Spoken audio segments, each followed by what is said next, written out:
Présent, le billet d'humeur, comme chaque matin avec Thibaut Vidal. Alors aujourd'hui, Thibaut, vous allez nous parler du conflit au Yémen. Yémen, ok, désolé, je peux commencer sur une blague vraiment très peu qualitative pour parler d'un sujet qui est quand même très sensible et très complexe. Aujourd'hui, je ne vais pas parler du conflit et des raisons du commencement, c'est très simple. Je vais reprendre le discours d'une belle personne que je respecte beaucoup, qui c'est mon neveu Titouan. La guerre est pour les gros nuls, d'autant plus quand ton pays qui connaissait déjà des problèmes devient le terrain de jeu à d'autres pays pour faire la guéguerre. Mi-décembre, le pays fêtait le triste millième jour de conflit et le constat, eh bien, il était lourd avec plus de 10 000 morts recensés. Aujourd'hui, ce nombre s'élève à 17 000. Alors si les pluies de bombes et les rafales de balles ne sont pas les conditions météorologiques préférées des 18-25 ans selon un sondage réalisé par l'Institut Mundofec Sondage, il y a aussi un bon gros problème qui survient au Yémen, ça s'appelle la famine. Et la fin dans le monde, c'est pas la fin du monde. Alors tonton Michou, s'il te plaît, arrête de m'interrompre, pose la bouteille, arrête les jeux de mots pourris, ça fera du bien à tout le monde.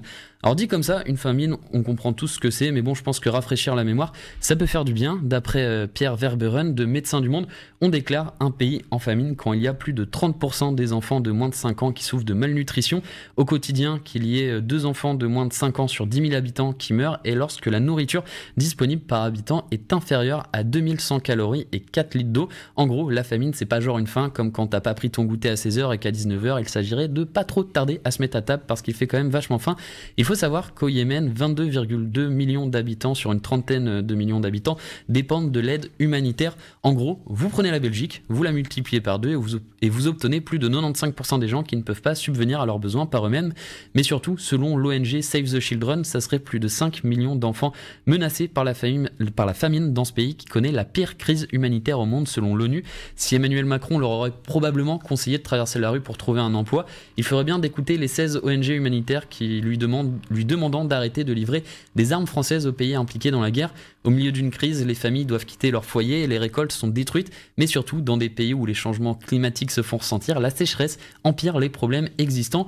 Alors je disais tantôt que je n'avais pas parlé du conflit, mais les problèmes ne viennent en soi pas seulement du Yémen et des grosses tensions internes existantes déjà à l'époque. Certains ont récupéré ce conflit pour se livrer à la guerre de façon un peu cachée, parce que donner des grosses liasses de billets à l'ONU pour régler le problème, histoire de dire « Non mais attendez, on est vachement cool quand même », c'est bien, mais juste poser les armes, se mettre concrètement et sincèrement autour d'une table et voir les arrangements possibles pour éviter que les conflits géopolitiques reprennent, eh ben c'est mieux. Mais il n'y a pas que les pays directement concernés qui sont responsables. Je donnais l'exemple tout à l'heure de la France et des armes, mais en 2015, les bombardements ont été soutenus par les Américains. Mais surtout, ça fait un moment que des organisations des droits de l'homme dénoncent les crimes contre l'humanité qui s'y passent sans que les différents gouvernements n'agissent concrètement. Mais bon, parfois j'ai un petit peu tendance à croire que qui ne dit mot consent. Merci Thibaut. 7h56 sur Arabelle.